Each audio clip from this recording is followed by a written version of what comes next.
Hello everyone, good morning.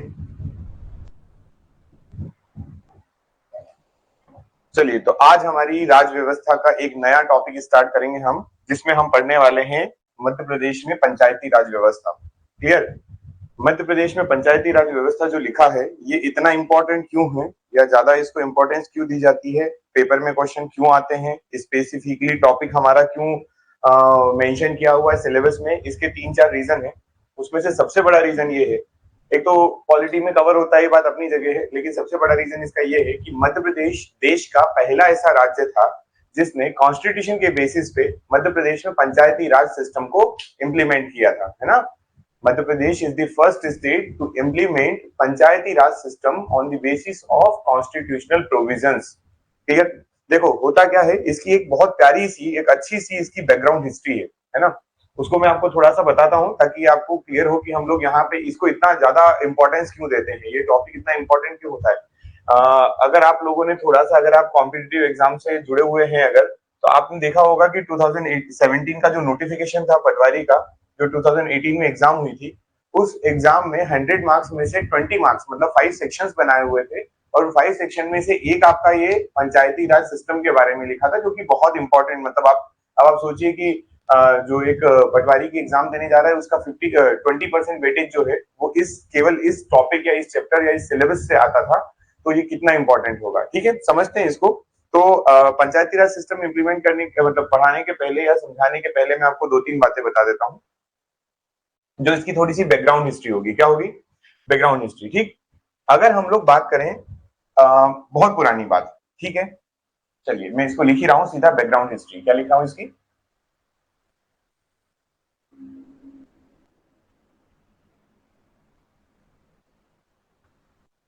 Background history. ठीक, अगर ऐतिहासिक दृष्टिकोण से देखें, हमारे बहुत पुरानी चीजों के हिसाब से अगर देखें, तो आप लोगों ने हिस्ट्री में एक साम्राज्य का नाम सुना होगा जिसका नाम है चोल साम्राज्य, है ना। जिसका नाम क्या है? चोल साम्राज्य। तो चोल साम्राज्य में पहली बार हमको लोकल गवर्नेंस या लोकल सेल्फ गवर्नेंस के बारे में पता चलता है। लोकल सेल्फ गवर्नेंस क्या होता है? इसको बोला जाता है स्थानीय स्वशासन, है ना। जैसा कि नाम दिखा रहा है, इंडिकेट कर रहा है, लोकल मीन्स स्थानीय, और लोकल स्थानीय का मतलब क्या है कि जो जहां के लोग हैं वहीं के, स्व मतलब सेल्फ, और शासन मतलब गवर्नेंस, खुद के द्वारा किया गया अपनी ही ऊपर स्वशासन, है ना। लोकल लोग जो होंगे, लोकल पब्लिक जो होगी वहां की, उन्हीं के द्वारा किया गया शासन जो होगा वो लोकल सेल्फ गवर्नेंस कहलाता है। तो इसकी बैकग्राउंड हिस्ट्री में सबसे इंपॉर्टेंट तो नहीं बोलेंगे इसको, लेकिन अगर मैं स्टार्ट करूं यहां से, तो आपके पास एक है, मैं यहाँ पे लिख रहा हूं, the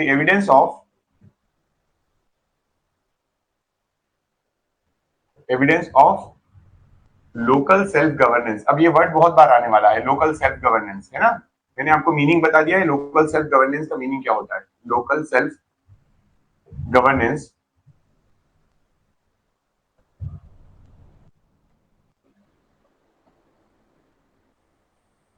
is found in Chola dynasty. ठीक है, चोल साम्राज्य जो है, साउथ इंडिया में आपने सुना होगा, चोल साम्राज्य जो है उसमें हमको इसका एविडेंस मिलता है लोकल सेल्फ गवर्नेंस का। ये बहुत पुरानी बात हो गई। अब उसके बाद जो है हिस्ट्री थोड़ी आगे बढ़ी। अब आप ये देखिए कि अपने यहाँ पर वो क्लियर है, साफ है बिल्कुल, एकदम अंदर देख लिया चकाचक। ठीक, हम लोगों ने अपने यहाँ पर ब्रिटिश गवर्नमेंट रही। ब्रिटिश गवर्नमेंट जब रही तो वो क्या करने लगी? रूल करने लगी। और जब रूल हुआ तो 1882 के समथिंग की बात है, 1882 में हमारे यहाँ पर जो ब्रिटिश प्रमुख हुआ करते थे, या जो ब्रिटिश सुप्रीम हुआ करते थे इंडिया में, वो थे रिपन। Ripon, Lord Ripon. ठीक है, इन्होंने एक मेग्ना कार्टा लेकर आए थे related to local self governance. ठीक है, तो वो जो मेग्ना कार्टा था जिसमें लोकल सेल्फ गवर्नेंस के बारे में लिखा था, वो अपने इंडिया का जो लोकल सेल्फ गवर्नेंस या पंचायती राज सिस्टम आप समझ लीजिए, उसका बेस माना जाता है, उसका आधार माना जाता है। ठीक है, अभी क्योंकि ये चोला साम्राज्य जो है, चोला डायनेस्टी है, तो बहुत पुरानी बात हो गई है। ठीक है, इसका जो सिस्टम है, इसका जो प्रारूप है, वो बहुत अलग हो सकता था।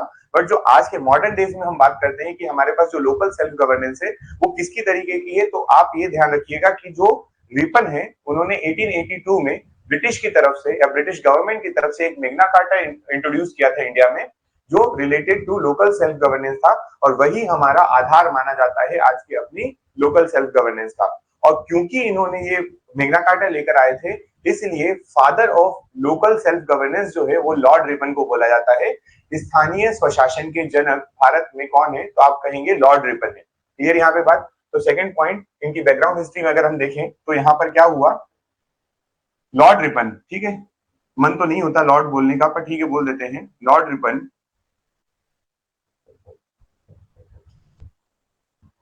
introduced a Magna Carta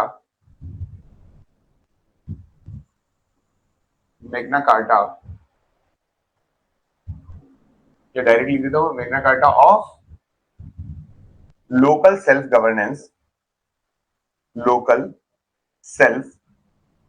governance कब आया था, एक थोड़ा सा आप इसका ईयर याद रख सकते हैं, 1882, ठीक है। और ये जो 1882 में इनका मैग्ना कार्टा आया था, एक्चुअल में मैग्ना कार्टा क्या होता था, ये लोकल जो आपके ये रिपन थे, ये रिपन भारतीय अधिकारी थे, है ना, मतलब सॉरी भारत में रहने वाले ब्रिटिश अधिकारी थे। एक्चुअल में भारत के ही हुए ये, पर भारत में रहने वाले या भारत में रूल करने वाले ब्रिटिश ऑफिसर थे। किसके ऑर्डर पे रूल कर रहे थे, तो जो ब्रिटिश गवर्नमेंट की, ब्रिटिश के पार्लियामेंट, आपकी लंदन पार्लियामेंट, इंग्लैंड के जो महारानी वगैरह या जो क्वीन या जो उनके प्रमुख होते थे, उनके कहने पर ये काम करते थे। तो वहां से एक मैग्ना कार्टा आता है। क्या आता है, मैग्ना कार्टा, ठीक। और ये भारत में फिर बाद में ये क्या कहलाते हैं, ये कहलाते हैं हमारे लोकल सेल्फ गवर्नेंस के फादर। रिपन को हम क्या कह देते हैं, लोकल सेल्फ गवर्नेंस के फादर कह देते हैं, ठीक है, यहां तक बात है ना। तो यहां से मैं एक पॉइंट और मेंशन कर देता हूं, इंपॉर्टेंट पॉइंट है, Lord Ripon is known as father of local self governance in India. Bharat के लिए आप जो है लोकल सेल्फ गवर्नेंस के फादर किनको कहेंगे, तो कहेंगे आप आपके रिपन को। चलिए आगे बढ़ते हैं थोड़ा सा। ये तो बात हो गई पुरानी। अब ये ब्रिटिश के टाइम की है, उसके पहले चोला साम्राज्य की है, बहुत ज्यादा तो नहीं, लेकिन अब हमें जो इंपॉर्टेंट ध्यान रखना है यहाँ पे, पॉइंट जो पढ़ना है वो क्या है, सुनिएगा। हम हो गए हैं इंडिपेंडेंट, अब क्या हो चुके हैं हम लोग, इंडिपेंडेंट हो गए हैं। अब इंडिपेंडेंट हुए तो इंडिपेंडेंस के बाद हमारे यहाँ पर बनाया जा रहा था कॉन्स्टिट्यूशन। क्या बनाया जा रहा था, कॉन्स्टिट्यूशन बनाया जा रहा था, संविधान का निर्माण किया जा रहा था। और 1 सेकेंड,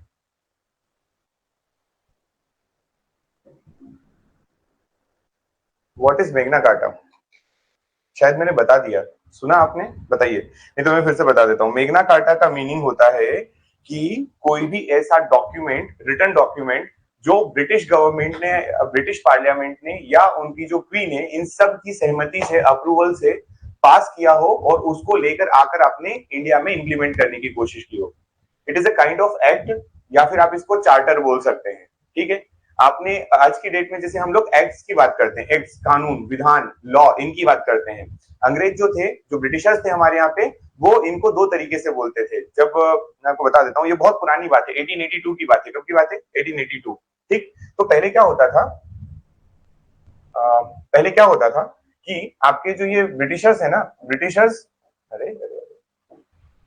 ब्रिटिशर्स, मैग्ना कार्टा का मीनिंग होता था कि एक तरीके का ये क्या होगा आपका, ये एक तरीके का रूल होते थे, ठीक है, जिनको आप किस फॉर्म में लाते थे, रिटर्न फॉर्म में होते थे ये, ठीक। इनको आप ये भी समझ सकते हैं कि ये एक तरीके का चार्टर, चार्टर का मतलब एक्ट होता है ना, चार्टर का मतलब क्या होता है, एक्ट। किसके द्वारा बनाया जाता था, तो आप बोलना कि ये कहां से आता था, प्रिपेयर्ड बाय ब्रिटिश पार्लियामेंट, या यहाँ के कौन होते हैं, क्वीन, या इनको आप समझ लीजिए चीफ, रूलर बोल देते हैं डायरेक्टली इनको। यहाँ के जो रूलर या जो चीफ होते हैं वो बनाते थे, ठीक है, और उसको इंडिया में लेकर आ जाता था। अच्छा, और मैग्ना कार्टा के बारे में अगर आप ध्यान से देखेंगे तो मैग्ना कार्टा ना एक नाम है जो 13th सेंचुरी में आता है, जो ब्रिटेन में ही आता था। 13th century BC, 13th century AD में आता है, ठीक है। ये एक्चुअली क्या होता है, उस समय का ब्रिटेन में एक रिवॉल्यूशन था, है ना। एक रूलर जो था वो बहुत ज्यादा तानाशाही पे, डिक्टेटरशिप पे आ गया था। उस व्यक्ति के अगेंस्ट जो है रिटन डॉक्यूमेंट आता, उसको नाम मैग्ना कार्टा दिया गया था उस समय, है ना। 13th सेंचुरी की बात चल रही है। लेकिन उसके बाद ना ये नाम पड़ गया, है ना। ये नाम कंटिन्यू हो गया। तो ये आज की डेट में आप समझे इसको, एक तरीके से ये ब्रिटिश गवर्नमेंट की तरफ से एक रिटन फॉर्म में डॉक्यूमेंट होता था, जो रूल होते थे, या जो एक तरीके से क्या होता था, एक्ट होता था, चार्टर होता था, जिसको आप लेकर इंडिया में आ जाते थे और इम्प्लीमेंट कर देते थे। इंडिया का कहीं पर भी जाए, है ना, कोई जैसे मान लीजिए ब्रिटेन के पास वो कॉलोनी ऑस्ट्रेलिया भी बनी हुई है ब्रिटेन की, तो ऑस्ट्रेलिया में भी जो रूल पहुंचाए होंगे उन्होंने, उस समय उसको क्या बोला उन्होंने कि हम मैग्ना कार्टा लेकर आए हैं। क्या बोला उन्होंने? मैग्ना कार्टा लेकर आए। तो Magna Carta is just a name given to something, मतलब समथिंग क्या है वो, तो वो एक तरीके का चार्टर या एक्ट होगा। अब बता दीजिए गौरव जी, समझ में आ गई क्या ये बात? बताइए।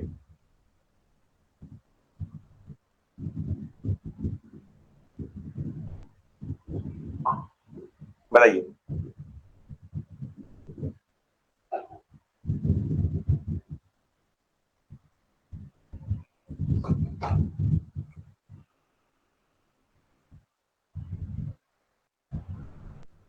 बहुत ज्यादा लैग करता है क्या? पीछे चलता है क्या सब कुछ? या आप लेट ज्वाइन करते हैं तो बाद में दिखाता है आपके इसमें? ठीक है, ठीक है, चलिए। तो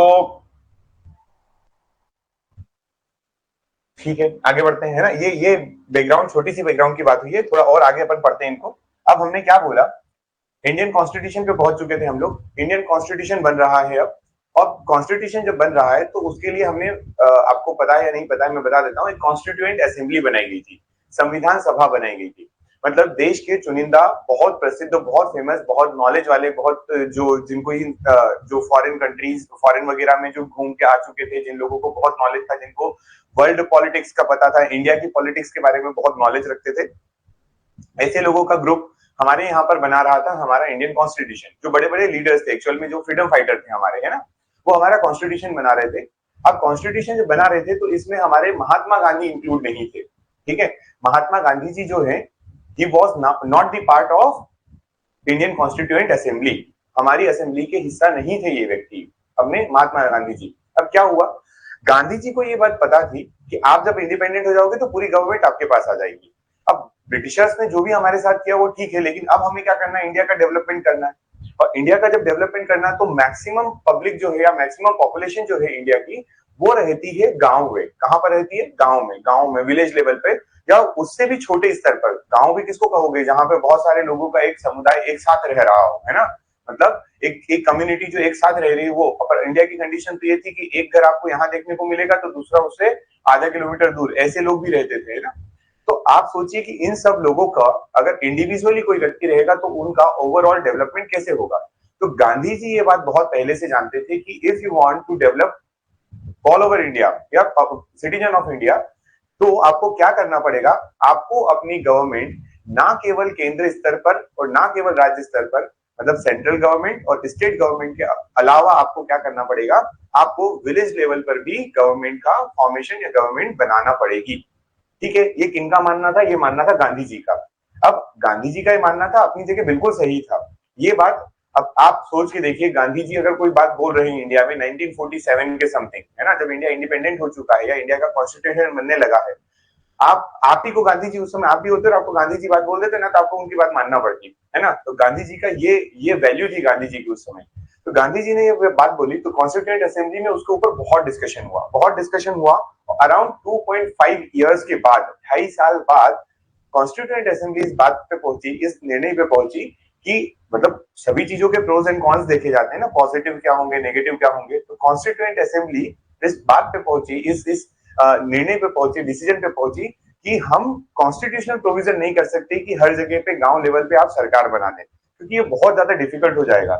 उस समय हमारे पास ना कम्युनिकेशन के मीडियम थे, ना हमारे पास ट्रांसपोर्टेशन के इतने अच्छे मीडियम थे, ना हम कोई चीज गवर्नमेंट की गांव लेवल पर उतने अच्छे तरीके से इंप्लीमेंट कर पाते। रिसोर्सेस की बहुत कमी थी, है ना।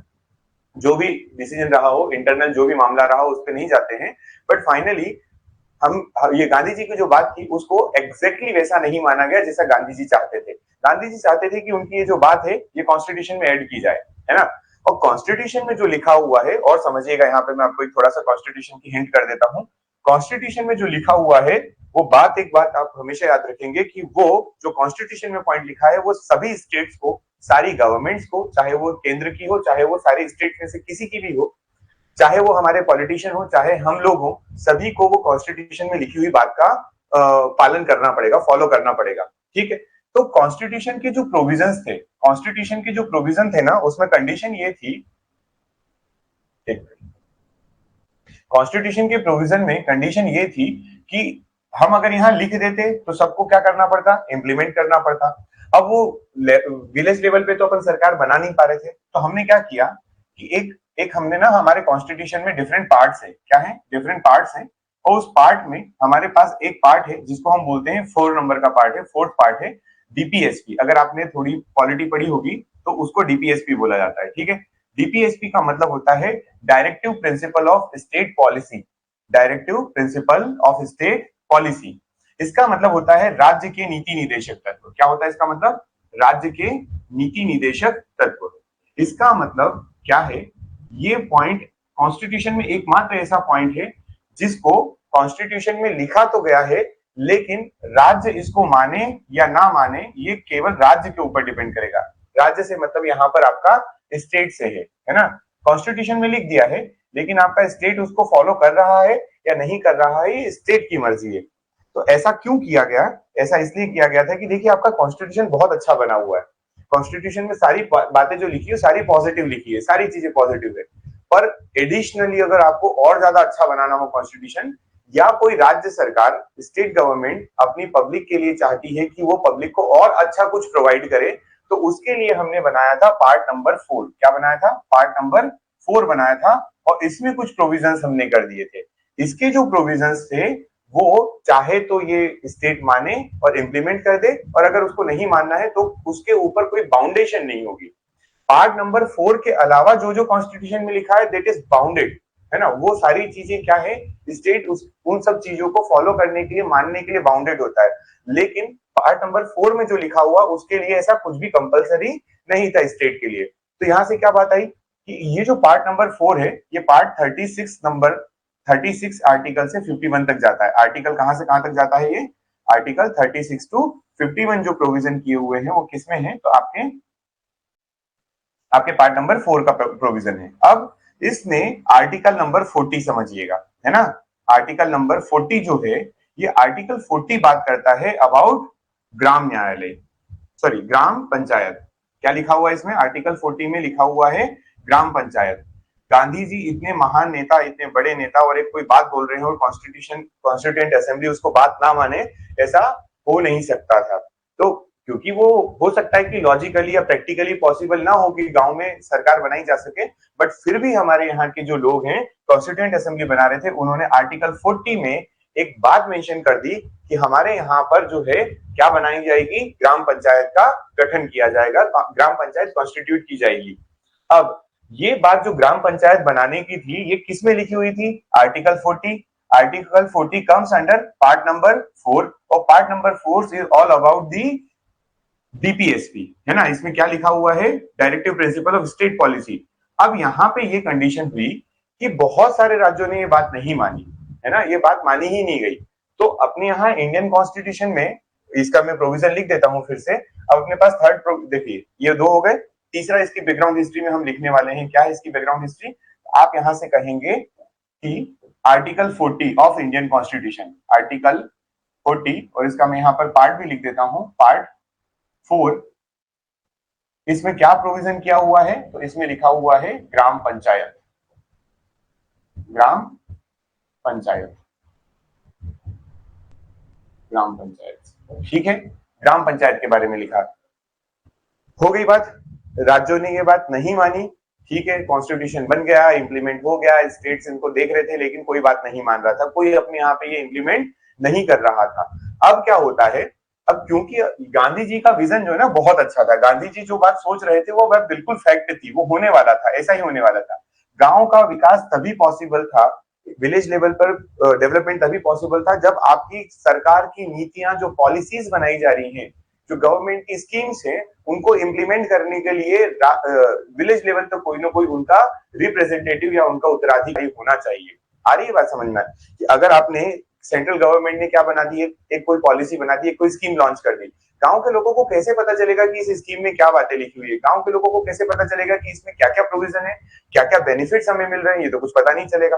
तो इस वजह से ये गांधी जी की बात बिल्कुल सही हुई। और जो एक दो साल बाद, है ना, एक दो साल बाद इन सब चीजों को देखते हुए हमारे तत्कालीन प्रधानमंत्री जो थे, first prime minister of India Nehru ji जो थे, उन्होंने ये बात सोची कि यार गांव में भी हमें क्या करना पड़ेगा, डेवलपमेंट करना पड़ेगा। ठीक है, अब यहां से स्टार्ट होती है हमारी मेन, जो हम पढ़ने वाले हैं, लोकल सेल्फ गवर्नेंस। जो आज हम पढ़ने वाले हैं ये पंचायती राज व्यवस्था, उस पंचायती राज व्यवस्था की नींव जो है, जो फाउंडेशन जो है, वो कहां से डलती है तो समझिएगा जरा। अब क्या होता है यहाँ पर, 2 अक्टूबर 1952 को, गांधी जी तो चल बसे थे तब तक, है ना, तो गांधी जी की याद में सारी चीजें चल रही है। देखिए 2 अक्टूबर है ना, डेट यही है। 2 अक्टूबर 1952 को नेहरू जी जो है वो भारत में, नेहरू जी जो है वो भारत में पहली बार, है ना, कुछ अब विकास की बात करना थी, अपन को विकास करना था, देश में डेवलपमेंट करना था, तो यहाँ पर हम लोग कम्युनिटी डेवलपमेंट प्रोग्राम लेकर आते हैं। क्या लेकर आते हैं? कम्युनिटी डेवलपमेंट प्रोग्राम, सीडीपी आप इसको बोल सकते हैं। ठीक है, कौन लेकर आते हैं? तो यहाँ पे मैं डायरेक्ट लिख रहा हूं, कम्युनिटी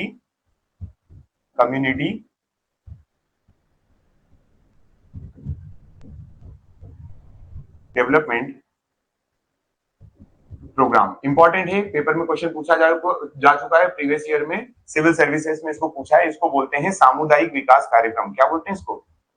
सामुदायिक विकास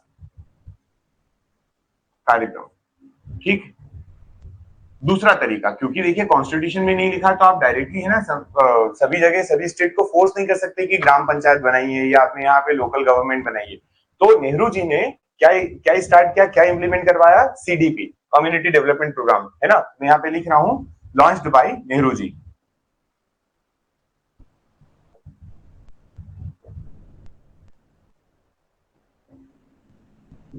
ठीक है, कब आया? तो डेट याद रखना है आपको, 1952 का है ये, 1952। ठीक, और इसकी भी डेट ये आर्टिकल याद रख लीजिएगा। अब ये तो बातें हो गई, ये सीडीपी तो आया ही आया, साथ में इसके जस्ट एक साल बाद एक बार नेहरू जी ने फिर से एक चीज स्टार्ट की थी, जिसको एनईपी बोला गया, नेशनल एक्सपांशन प्रोग्राम या नेशनल एक्सपांशन स्कीम, है ना, एनईएस भी बोलते हैं इसको। क्या बोला? नेशनल एक्सपांशन स्कीम, राष्ट्रीय विस्तार योजना। ठीक, तो मैं यहाँ पे लिख रहा हूं अगेन 2 अक्टूबर 1953, नेक्स्ट ईयर की बात है ना, अगेन 2 अक्टूबर को ही 1953 में नेहरू जी ने एक और प्रोग्राम लॉन्च कर दिया, एक और स्कीम लॉन्च कर दी, जिसको बोला गया national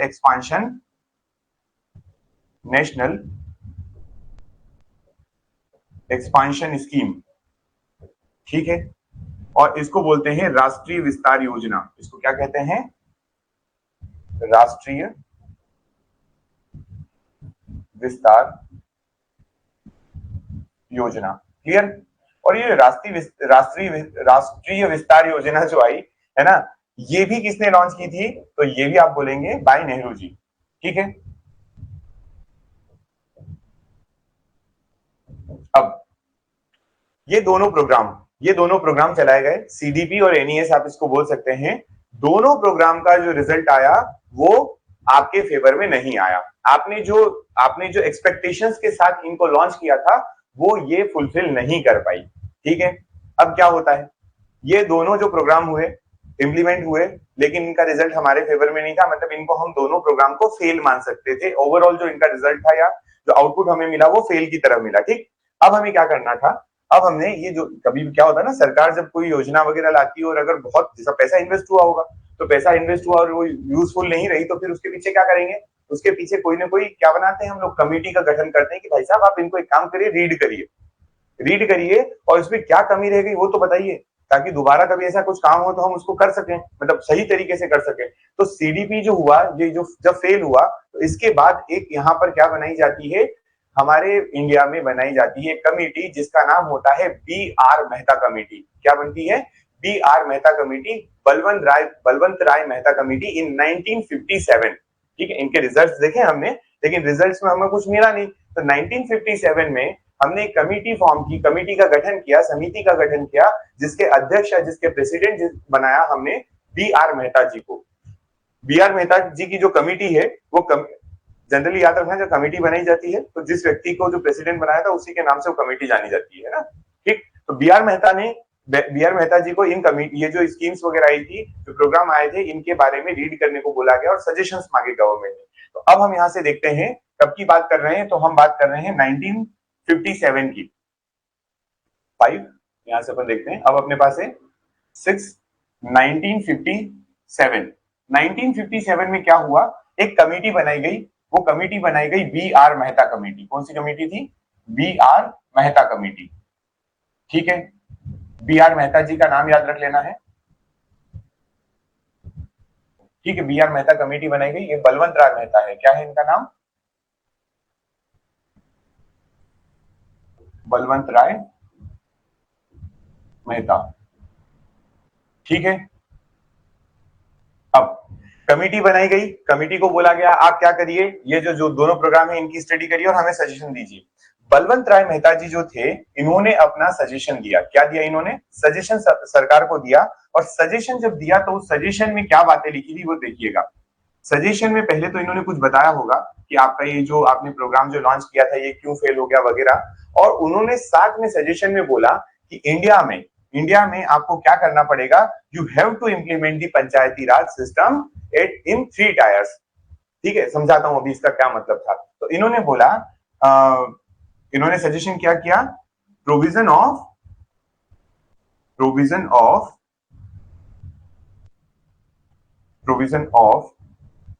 3 tier system in India. ठीक है, अल्टीमेटली इन्होंने बात किसकी की थी? पंचायती राज की। किसकी बात की थी इन्होंने?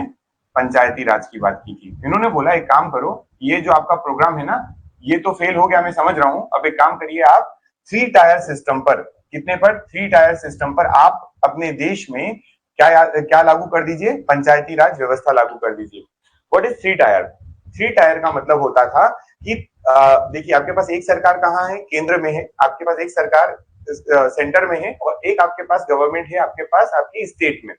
2 गवर्नमेंट हो गई। उसके बाद पहले कोई गवर्नमेंट नहीं हुआ करती थी, तो इन्होंने बोला कि आप डिस्ट्रिक्ट लेवल पर भी एक गवर्नमेंट बनाइए, ब्लॉक लेवल पर भी एक गवर्नमेंट बनाइए और विलेज लेवल पर भी एक गवर्नमेंट बनाइए, है ना।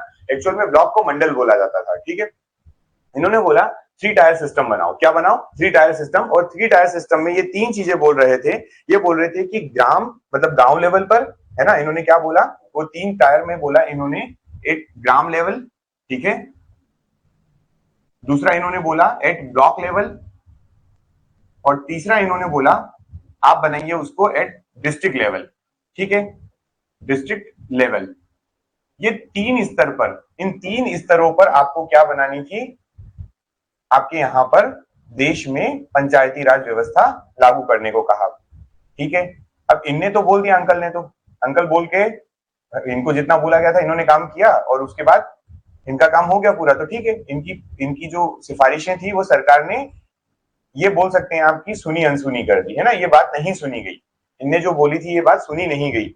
अब होता क्या है समझिए, यहां से कौन सा वाला साल चल रहा था? 1957। इंपॉर्टेंट, 1957। आपके लिए पहला क्वेश्चन यही है कि आपसे ये पूछ लिया जाए कि बताइए बलवंत राय मेहता कमेटी जो है वो कब गठित की गई थी, कब कॉन्स्टिट्यूट की गई थी? तो आप याद रखना, इट इज एस्टेब्लिश्ड या इट इज कॉन्स्टिट्यूटेड इन 1957। ठीक, अब 1957 में जब ये 3 टायर सिस्टम की इन्होंने बात की ना, है ना, तो यहां पर अब हमारे यहां पर क्या होता है, एक पंचायती राज अधिनियम आता है, एक्ट आता है, पंचायती राज अधिनियम। ठीक, 1958 में। लेकिन वो पंचायती राज अधिनियम जो है वो भी ऐसा आया कि उसको हमने कॉन्स्टिट्यूशन में ऐड नहीं किया। अभी कॉन्स्टिट्यूशन की बात नहीं चल रही है ना, तो वो जो पंचायती राज अधिनियम आया उसको सारे राज्यों ने फिर से लागू नहीं किया। क्लियर है ये बात? यहां तक याद रखना कि बलवंत राय मेहता कमेटी इंपॉर्टेंट है आपके लिए। ये कमेटी ने बोला कि आप एक काम करिए, 3 टायर सिस्टम पंचायती राज व्यवस्था लागू कर दीजिए। इसके लिए एक अधिनियम भी आया 1958 में। लेकिन उसके बाद भी किसी ने वो इंप्लीमेंट नहीं किया। लेकिन साथ ही में आपके पास एक 6-7 पहला राज्य राजस्थान आता है, जो क्या करता है, अपने यहां पर पंचायती राज व्यवस्था को लागू करने की स्टार्टिंग करता है, ये समझ लीजिए। तो भारत में अगर आपसे क्वेश्चन पूछा जाता है कि which state implemented Panchayati raj system for the first time, है ना, या इन हाँ, सबसे पहली बार जो है किसने बनाया था, पंचायती राज व्यवस्था किसने लागू की थी, तो वो राजस्थान था। लेकिन इस समय तक हम फिर मध्य प्रदेश क्यों बोले, आज के लेक्चर की स्टार्टिंग हमने मध्य प्रदेश से की और अभी मैं बोल रहा हूँ राजस्थान। तो इसलिए कि मध्य प्रदेश में जो इंप्लीमेंट हुआ था वो कॉन्स्टिट्यूशनल बेसिस पे इंप्लीमेंट हुआ था, पहला स्टेट बना मध्य प्रदेश। लेकिन जो अभी हमारे यहाँ पंचायती राज व्यवस्था लिखने जा रहा हूँ, ये नॉर्मली जो अभी अपनी ये जो सिफारिशें थी ना, उसके बाद जो है वो आपका पंचायती राज व्यवस्था बनती है, ठीक है। तो कौन था वो, राजस्थान था। और राजस्थान की डेट आपको याद रखना है 2 अक्टूबर 1959, है ना, ये डेट याद रखिए आप, 2 अक्टूबर 1959 की। और ये वो डेट है जिस दिन भारत में पहली बार किसी स्टेट ने क्या किया था, पंचायती राज व्यवस्था लागू करने की स्टार्टिंग की थी। क्लियर है ये बात, है ना। 2 अक्टूबर 1959 को भारत का पहला राज्य बनता है आपका राजस्थान, ठीक है। और राजस्थान ने जो है, यहां पे मैं लिख रहा हूं, राजस्थान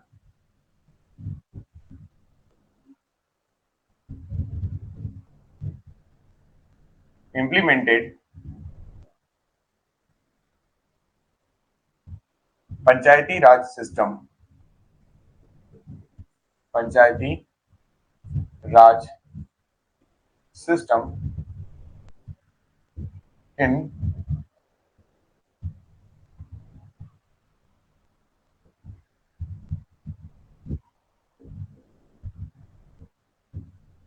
नागौर डिस्ट्रिक्ट, है ना, पूरे राज्य में एक साथ नहीं लगाई गई, एक इन्होंने डिस्ट्रिक्ट सिलेक्ट किया राजस्थान का नागौर। और यही क्वेश्चन आपके पेपर में कई बार पूछा भी जाता है, राजस्थान का नागौर जिला जो है, ये भारत में पहली बार पंचायती राज व्यवस्था लागू करने वाला जिला बनता है। नागौर डिस्ट्रिक्ट कहाँ का है, तो याद रखना ये है आपके राजस्थान का। क्लियर, ये कहाँ का है, राजस्थान का, ठीक।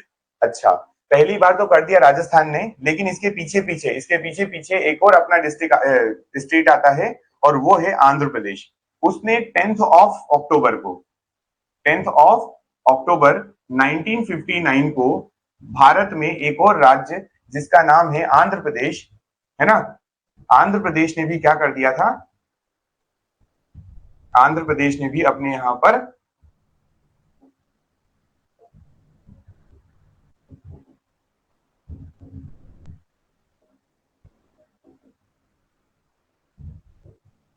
पंचायती राज सिस्टम, ठीक है। अब ये जो पंचायती राज सिस्टम आंध्र प्रदेश में बना और आपका राजस्थान में बना, लेकिन फिर उसके बाद उम्मीद थी कि सारे राज्य इसको फॉलो कर लेंगे, तो फिर ठीक है, बनाया गया, कुछ कुछ स्टेट ने और बनाया, वेस्ट बंगाल ने भी इंप्लीमेंट कर दिया, है ना। आई थिंक पंजाब या किसी का नेकोर का नाम आता है, तमिलनाडु, सॉरी, तमिलनाडु ने भी क्या कर दिया, इसको इंप्लीमेंट कर दिया। फिर भी बात यही हुई कि हमारी जो सारी टेरिटरी है वो इसको इंप्लीमेंट नहीं कर रही है।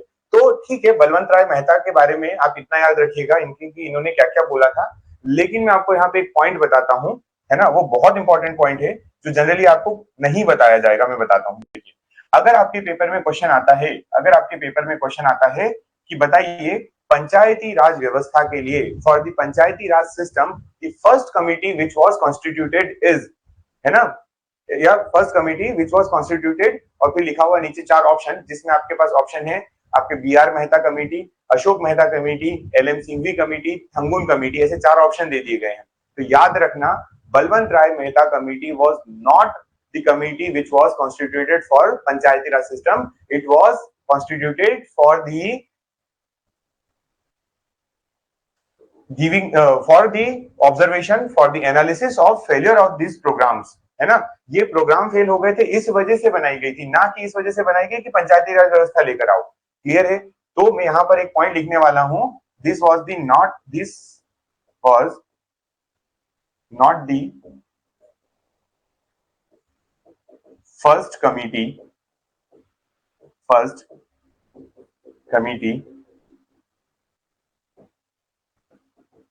Constituted for Panchayati raj system. समझ में आई? ये वो कमेटी नहीं है जो पहली बार पंचायती राज व्यवस्था के लिए बनाई गई हो। ठीक है, तो अब आप कहेंगे बताइए कौन सी कमेटी है, तो बिल्कुल बताते हैं। जब बाद में बी आर मेहता ने कुछ कुछ बोल दिया, इन्होंने बोला 3 टायर सिस्टम पे आप इंप्लीमेंट करिए, लोग तब भी नहीं मान रहे हैं, तो उसके बाद लगभग 20 साल बाद, कितने सालों बाद, 20 साल बाद फिर से भारत में नंबर 8 हम पढ़ने जा रहे हैं, एक और कमेटी बनाई जाती। That committee was constituted in 1977। 20 years later एक कमेटी फिर आती है जिसका नाम होता है अशोक मेहता कमेटी। क्या नाम होता है इनका? ये कमेटी जो थे इनको लीड कर रहे थे अशोक मेहता जी। तो ये कमेटी बनती है आपकी Ashok Mehta committee. Clear?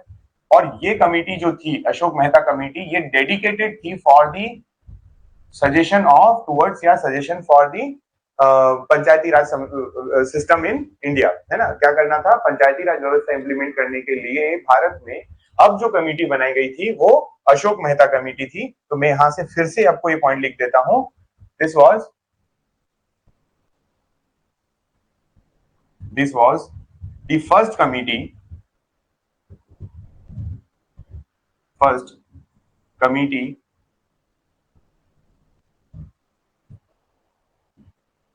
constituted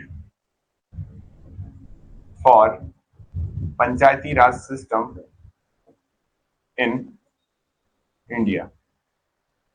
ठीक है, ये बात है ना? ये वो कमेटी थी। अगर क्वेश्चन आएगा, वैसे तो नहीं पूछेगा, पर अगर पूछ लेता है गलती से तो आप आंसर इसका करेक्टली करिएगा, क्योंकि आपका अशोक मेहता कमेटी जो है वो बनाई गई थी। बलवंत राय मेहता कमेटी तो केवल आपके जो प्रोग्राम थे वो फेल हो गए थे तो बनाई थी, और उन्होंने सजेशन क्या दे दिया था? उन्होंने सजेशन दिया था एक काम करो, पंचायती राज व्यवस्था लागू कर दो, है ना? चलिए, अब अशोक मेहता कमेटी जो है, इनके बारे में आप क्या याद रखेंगे कि अशोक मेहता कमेटी अब स्पेशली डेडिकेटेड है आपकी पंचायती राज सिस्टम इंप्लीमेंट करने वाली बात पे। तो यहां से इन्होंने क्या दिए? अपने सजेशन दिए। अब इनके सजेशन में क्या आया वो देखिए। इनका जो सजेशन आए, इन्होंने थोड़ा सा हट के सजेशन दिया। पंचायती राज सिस्टम ये भी बोल रहे थे, इनके सजेशन जो आए उसमें इन्होंने सजेशन दिया, एक काम करिए आप, भारत में 2 टायर सिस्टम लागू करिए। क्या करिए? 2 टायर सिस्टम। किसके लिए? पंचायती राज सिस्टम में। ठीक है, पंचायती राज सिस्टम में क्या लागू कर दीजिए आप? 2 टायर सिस्टम। ये आपको ध्यान रखना है कि इनके जो थे ये द्विस्तरीय व्यवस्था की बात करते थे। किसकी बात करते थे? द्विस्तरीय व्यवस्था। कौन बात कर रहे हैं? ये अशोक मेहता।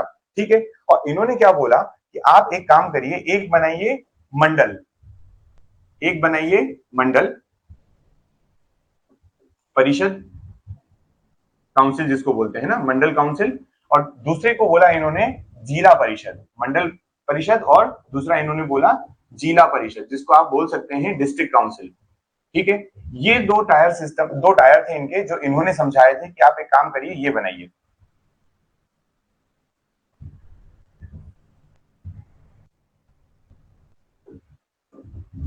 ठीक है,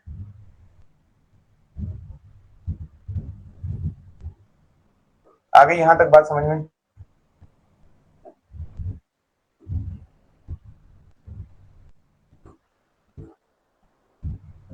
ठीक है, बोलिए, समझ में आ रहा है क्या समझाया जा रहा है? बात समझ में आ रही है? जल्दी से मुझे एक रिप्लाई कर दीजिए।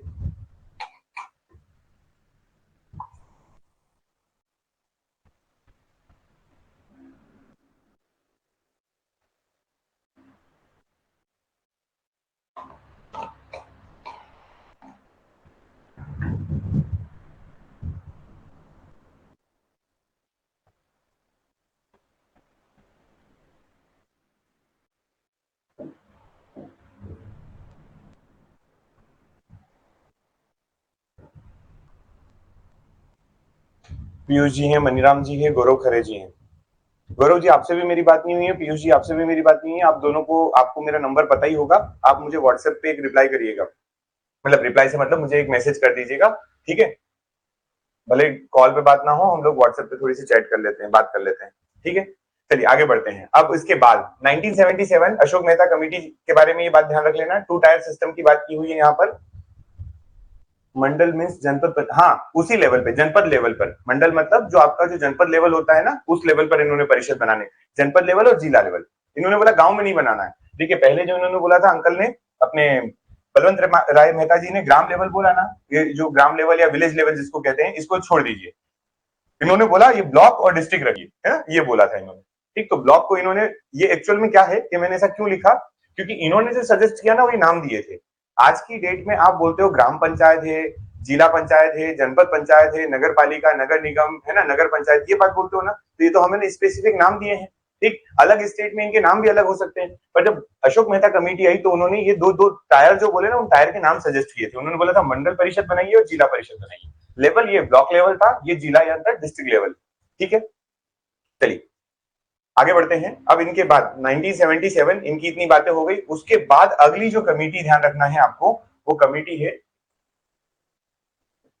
1985 की कमेटी। 1985 इंपॉर्टेंट कमेटी है। 1985 में जो कमेटी आती है वो आती है जीवी के राव कमेटी। कौन सी आती है? जीवी के राव कमेटी। जीवी के राव कमेटी, ठीक है। सारी कमेटियां जो मैं 3-4 कमेटी आपको लिखवाने वाला हूं, ये सारी कमेटी बनाई गई थी आपके पंचायती राज व्यवस्था के लिए। तो पेपर में क्वेश्चन एक बार ऐसा आया है, बहुत पहले का है, अभी का नहीं है, काफी पुराना हो गया, 5-7 साल हो गए। क्वेश्चन इस तरीके से आया था कि विच committee was not constituted for Panchayati raj system. उन्होंने 4 ऑप्शन दिए थे, एक गलत था उसमें से, ठीक है। 3 जो है, तो आपको ये सारी कमेटी के नाम याद रखना पड़ेंगे। अब अगली बार अगर थोड़ा डिफिकल्ट बनाना हुआ तो पता है उस समय क्या बोल सकता है वो ये बोल सकता है आपको कि आपका जो है ये मेष डी कॉलम आ जाए। जीवी के राव कमेटी कब बनी, एलएम सिंघवी कमेटी कब बनी, तो अशोक मेहता कमेटी कब बनी, तो आपको मेष डी कॉलम टेबल बना के दे दे, उस तरीके से भी क्वेश्चन आ सकता है। तो ईयर भी याद रखना इंपॉर्टेंट है। अब जीवी के राव कमेटी जो आई, इनके भी सजेशन आए होंगे, इनको भी बनाया, कमेटी बनाई तो कोई तो सजेस्ट करेंगे, कुछ तो सजेस्ट करेंगे। तो जीवी के राव जी जो है, इनकी कमेटी सजेशन क्या देती है? सजेशन देती है ये, अब ये बहुत ज्यादा इंपॉर्टेंट नहीं है ना, ये मैं बता देता हूँ आपको। जो इंपॉर्टेंट थे वो दोनों बता दिए, और आगे फिर आएंगे वो बता दूंगा। और इन्होंने बोला कि एक काम करिए, आप 4 टायर सिस्टम बनाइए। क्या करिए? ये सब इसी में चल रहे थे, एक बोलता 2 टायर बनाओ, एक बोलता 3 टायर सिस्टम बनाओ, एक आप बोल रहे हैं 4 टायर सिस्टम बनाइए।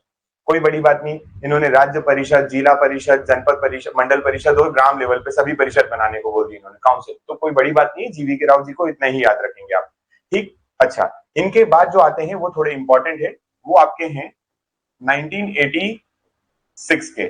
1986 में एक और कमेटी बनाई गई, और ये कमेटी इन जीवी के राव कमेटी से ज्यादा इंपॉर्टेंट थी। 1986 की जो कमेटी थी, ये थी एल.एम. सिंघवी, लक्ष्मीमल सिंघवी जी की कमेटी, ठीक है। एल.एम. सिंघवी कमेटी। ये एल.एम. सिंघवी कमेटी जो थी, ये क्यों इंपॉर्टेंट मानी गई या क्यों जरूरी थी ये, या हम क्यों पढ़ रहे हैं, इसलिए ज्यादा जरूरी थी ये। एल.एम. सिंघवी कमेटी ने जो सिफारिश की थी, सजेशन दिया था, इन्होंने बोला था कि पंचायती राज व्यवस्था ऐसे तो लागू नहीं होगी। आप देखते आ रहे हैं, कितने साल हो चुके हैं आपको, देखिए आप 1952 से कोशिश कर रहे हैं, 1959 में तो बहुत ज्यादा अच्छी कोशिश हो गई थी, 1986 आ गया है। अब आपके यहाँ पे तो कोई पंचायती राज सिस्टम इंप्लीमेंट कर ही नहीं रहा है स्टेट में। तो एक काम करो, जो आर्टिकल 40 लिखा हुआ है ना, इन्होंने ऐसा बोला नहीं, उस समय सीधा सीधी बात की होगी। आर्टिकल 40 लिखा है, वो डीपीएसपी में लिखा है, इंप्लीमेंट नहीं हो रहा है। आप एक काम करिए, इसको आप कॉन्स्टिट्यूशन में अलग से प्रोविजन कर दीजिए, अलग से कॉन्स्टिट्यूशन में लिख दीजिए। आर्टिकल 40 है तो है, कोई दिक्कत नहीं है, आप अलग से लिख दीजिए, और वो लिखिए आप डीपीएसपी के अलावा। तो मैंने आपको अभी क्या बताया था कि डीपीएसपी में जो लिखा हुआ था, पार्ट नंबर 4 में जो लिखा था, उसके लिए स्टेट बाउंडेड नहीं था, लेकिन उसके अलावा कॉन्स्टिट्यूशन में अगर जो भी लिखा हुआ होगा उसके लिए स्टेट क्या हो जाएगा, बाउंड हो जाएगा टू फॉलो। अब आपके पास अगर एल.एम. सिंघवी जी क्या बोलते हैं कि आप अपना जो पंचायती राज सिस्टम है, इसको आप एक काम करिए, अलग से लिख दीजिए, अलग से कॉन्स्टिट्यूशन में प्रोविजन कर दीजिए, और जैसे ही ये कॉन्स्टिट्यूशन में प्रोविजन होगा, स्टेट जो होंगे वो क्या हो जाएंगे, सारे के सारे बाध्य हो जाएंगे उस बात को मानने के लिए, और फिर एक एक करके सभी राज्य जो होंगे वो क्या करेंगे, अपने यहाँ पर सरकार, अपने यहाँ पर पंचायती राज व्यवस्था बना देंगे। क्या ये बात ठीक है?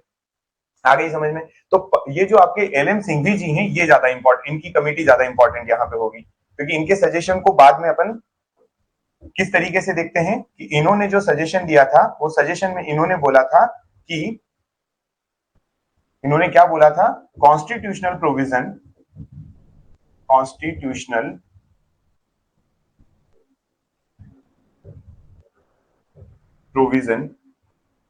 For Panchayati raj system.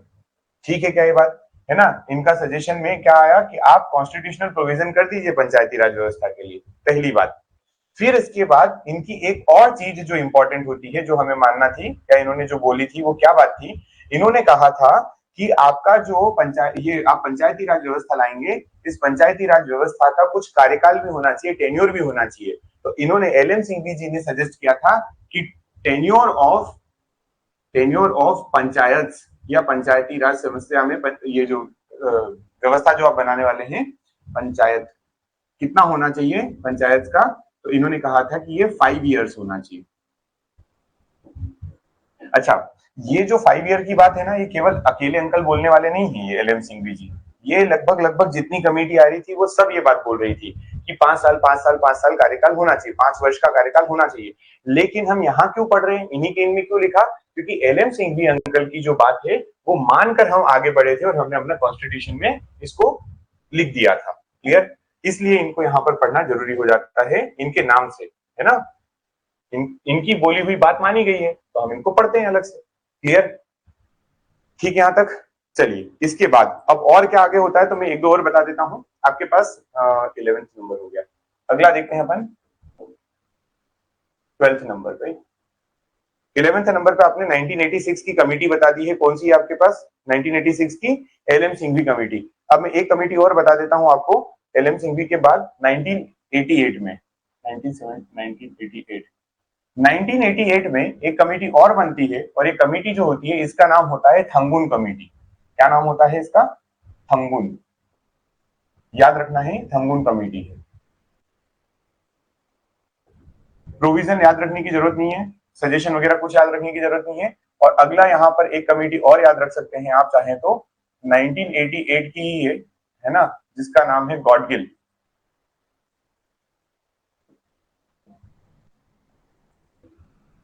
Gadgil committee, ठीक है।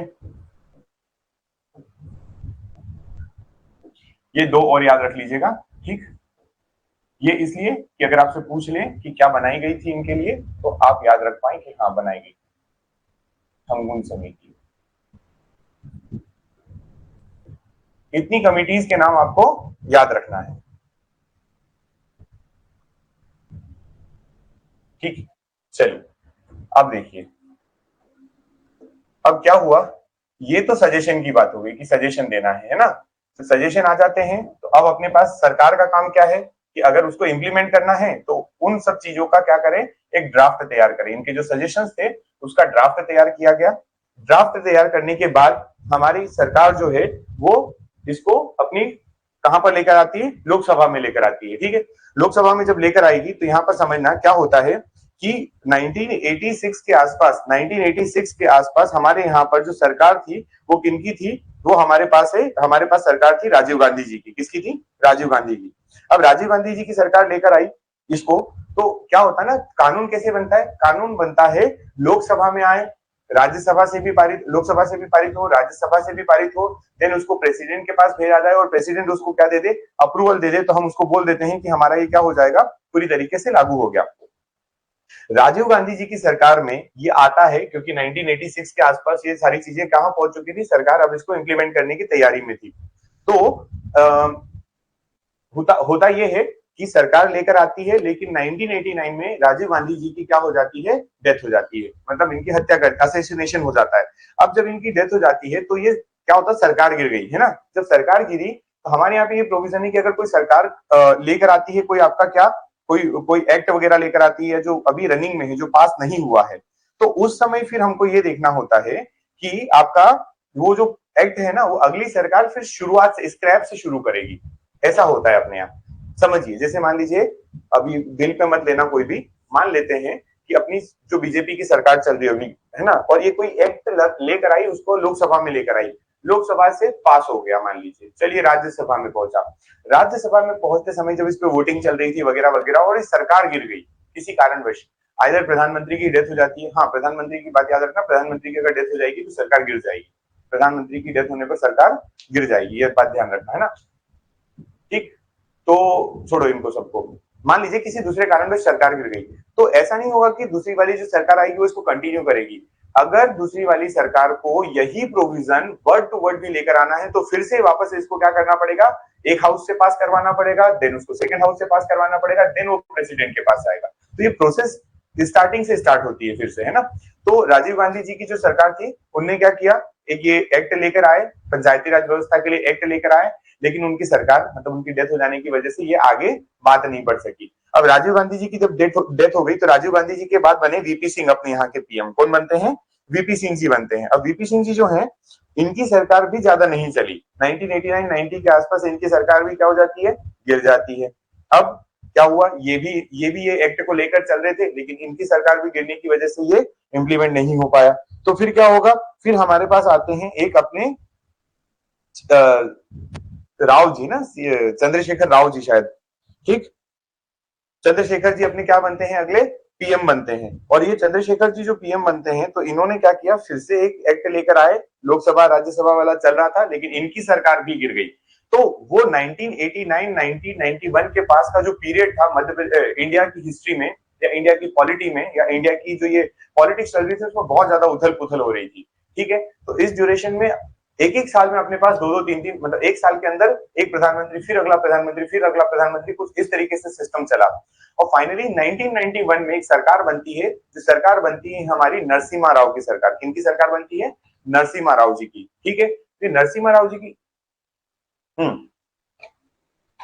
पीवी नरसिम्हा राव जी थे, इनकी जो सरकार बनती है, एक्चुअल में ये जो सरकार होती है ये अल्पमत की सरकार होती है, माइनॉरिटीज की सरकार बनती है। मतलब यहां पर 1991 में 1990 माइनॉरिटी गवर्नमेंट बनती है या कोलिजन वाली गवर्नमेंट बनती है। 1991 में किसी को भी स्पष्ट बहुमत नहीं मिलता है, ठीक है। स्पष्ट बहुमत नहीं मिलता है तो गवर्नमेंट जो बनती है उसके जो पीएम बनाए जाते हैं वो बनाए जाते हैं पीवी नरसिम्हा राव, याद रखना है,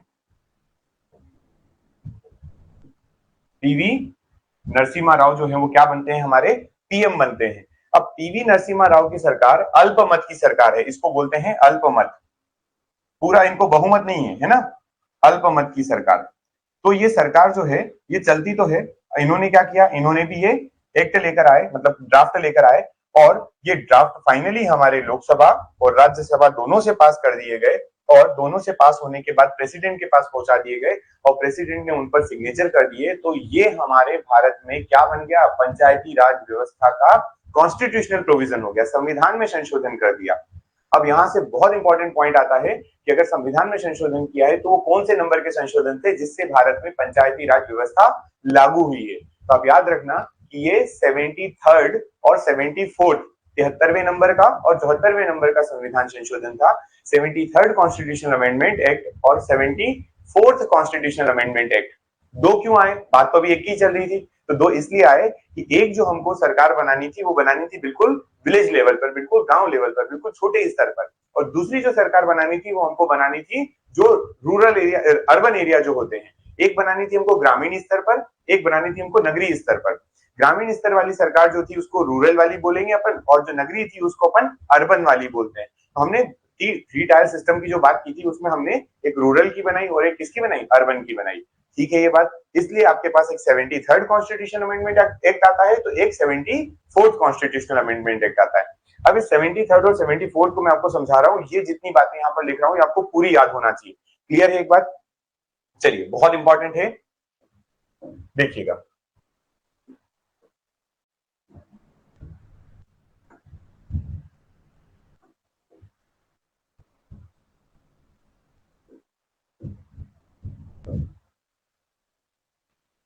seventy third constitutional amendment act, और एक अपने पास से कौन सा वाला, 74th कॉन्स्टिट्यूशनल अमेंडमेंट एक्ट, ठीक। ये दो आपके पास क्या है, अमेंडमेंट एक्ट्स हैं। भारत में आने वाले अमेंडमेंट एक्ट जो है 73rd और 74th। अब इनको समझिए, ये क्या थे, दोनों के बारे में जो जो फैक्ट्स लिख रहा हूं ये पूरे याद होना चाहिए, है ना, हमेशा याद होना चाहिए, क्योंकि इसके सीधे सीधे क्वेश्चन आ जाएंगे तो बहुत इजी क्वेश्चन बन जाएगा, हर कोई बना देगा फिर, है ना, इसलिए इंपॉर्टेंट है। दोनों की दोनों एक्ट जो है इनके लिए आप याद रखना ईयर जो है 1992 याद रखेंगे। क्या याद रखेंगे? ईयर 1992 आपका ये ईयर याद रखना है। अब 73rd कॉन्स्टिट्यूशनल अमेंडमेंट एक्ट आया 1992, 74th भी कब आया, 1992 में। 73rd में क्या क्या बातें लिखी हुई थी, तो देखो 73rd कॉन्स्टिट्यूशनल अमेंडमेंट एक्ट जो था, इसमें हम लोगों ने भारतीय संविधान में पार्ट जो है वो नंबर 9 ऐड किया। कौन सा वाला? 9।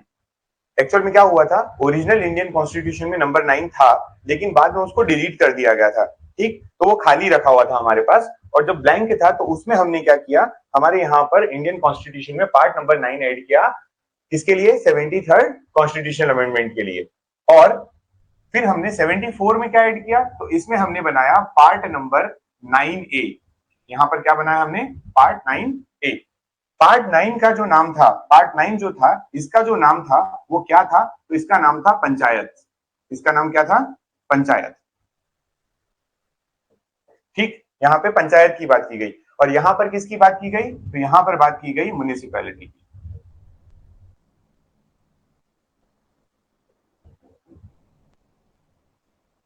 ठीक है ये बात, आगे बढ़े चलिए। अब पार्ट 9 जो है, पार्ट 9 के अंदर कुछ ना कुछ तो आर्टिकल भी आना चाहिए, आर्टिकल भी आएंगे। तो यहां पर आपको याद रखना है कि आर्टिकल नंबर 243 के अंदर कहां से कहां तक, तो 243 से लगाकर 243 ओ तक। ठीक, आर्टिकल कहां से कहां तक इसमें लिखे गए, तो आर्टिकल नंबर 243 से लगाकर 243 कहां तक लिखे गए, तो वो थे अपने 243 ओ तक। ठीक है, और यहां पर जो है वो आर्टिकल आए अपने, वो आर्टिकल आए कहां से कहां तक, तो आए 243 ओ के बाद क्या आता है, एलिमेंट ओ पी से लगाकर ये आते हैं 243 जेड जी तक।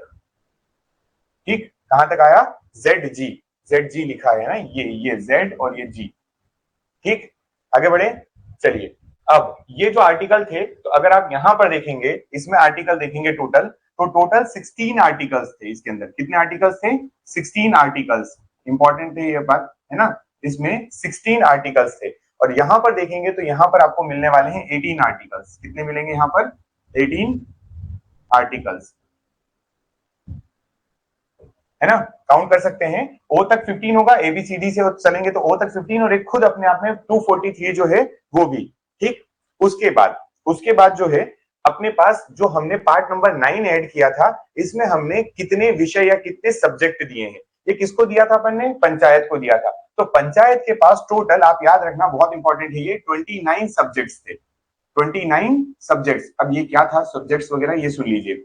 देखिए, जैसे गांव में कच्ची सड़क या पक्की सड़क का निर्माण करना, है ना, घर वगैरह जो है उनके लिए अप्रूवल देना, ग्राम पंचायत का, है ना, पंचायत से लिया जाता है ना अप्रूवल की घर बना रहे हैं। फिर आपके जो छोटे मोटे टैक्स वगैरह का कलेक्शन है वो भी, सरकार की योजनाओं को इम्प्लीमेंट करना, गांव में सफाई व्यवस्था करवाना, झाड़ू वगैरह लगाना, पेयजल की आपूर्ति करवाना, कब्रिस्तान की व्यवस्था कराना, मरे हुए पशुओं को साइड में करवाना, बहुत सारे जो विषय हैं, बहुत सारे सब्जेक्ट्स जो हैं वो आपके लिखे हुए हैं पंचायत में, जिनको टोटल अपने पास कितने विषय लिखे हैं अलग अलग टॉपिक में, तो 29 सब्जेक्ट्स लिखे हैं। वैसे ही हमारे पास 74th कॉन्स्टिट्यूशन अमेंडमेंट में 18 सब्जेक्ट्स हैं, आर्टिकल भी और इसके सब्जेक्ट्स भी जो है दोनों की दोनों कितने हैं, तो यहाँ पर आपके पास दोनों ये 18 है। क्लियर है ये बात क्या, है ना? इन दोनों में जो डिफरेंशिएट करना है आपको वो इन बेसिस पे करना है। ठीक है, इस बेसिस पे आप इसको याद रखना। ये आपका टोटल, वो जो मैं बोल रहा हूं, ये पॉइंट में से कोई सा भी एक पॉइंट आपके पेपर में आएगा, सभी एक साथ नहीं पूछे जाते हैं, एक कोई पॉइंट आपके पेपर में आ जाएगा। ठीक, और हैं सारे इंपॉर्टेंट। चलिए बढ़े आगे।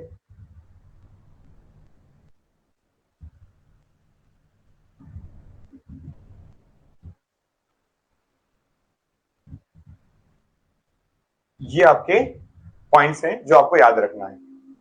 अब इसके बाद आपको एक चार्ट बताना है, जिसमें मैं आपको पूरा बताने वाला हूं कि किस तरीके से ग्राम पंचायत। अच्छा, और कुछ पॉइंट लिख सकते हैं? हाँ, एक पॉइंट और लिख सकते हैं इसमें।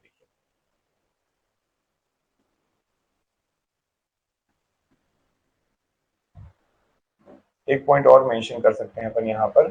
वो पॉइंट क्या है देखिएगा। एक पॉइंट अपन ये बोल सकते हैं कि यहाँ पर 3 टायर सिस्टम दोनों जगह, वैसे इसमें ही नहीं, मध्य प्रदेश की अगर अपन बात करेंगे तो इसमें 3 टायर सिस्टम, और यहाँ पर भी कितना, तो यहाँ पर भी 3 टायर सिस्टम आया। दोनों जगह कितने टायर सिस्टम बनाए गए, तो 3 टायर सिस्टम बनाए गए, कोई बड़ी बात नहीं। चलिए, ये डिफरेंस याद रखिएगा। और इसके आगे जो है वो अपन कल पढ़ेंगे, क्योंकि एक टेबल है, बड़ी है, उसमें 10 से 15 मिनट लगेंगे, प्लस मुझे आपको समझाना है। आप मुझे ये बता दीजिए कि जितना आपने आज पढ़ा है, क्या ये आपको क्लियर है? पंचायती राज व्यवस्था के जो पॉइंट्स आज आपने देखे हैं, क्या ये आपको पूरी तरीके से समझ में आ चुके हैं?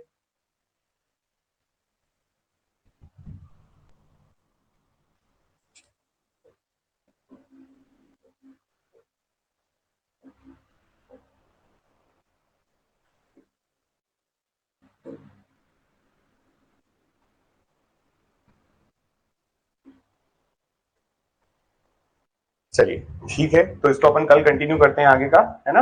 Thank you so much. मैं फाइल शेयर करवा देता हूं, आप इसको एक बार थोड़ा सा रीड कर लीजिएगा फिर से।